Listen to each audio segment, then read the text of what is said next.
Good morning mga kamamis! For today's video, magluluto tayo ng special at request na aking bunso, sinigang na baboy.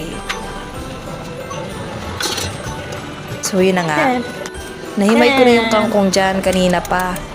And medyo tinatamad-tamad lang talaga ako kumilos ngayon kasi alam mo yung yung pakiramdam ng kagagaling na sa trangkaso. Parang gusto mo pa ipahinga pero hindi tayo pwede magpahinga dahil nanay tayo.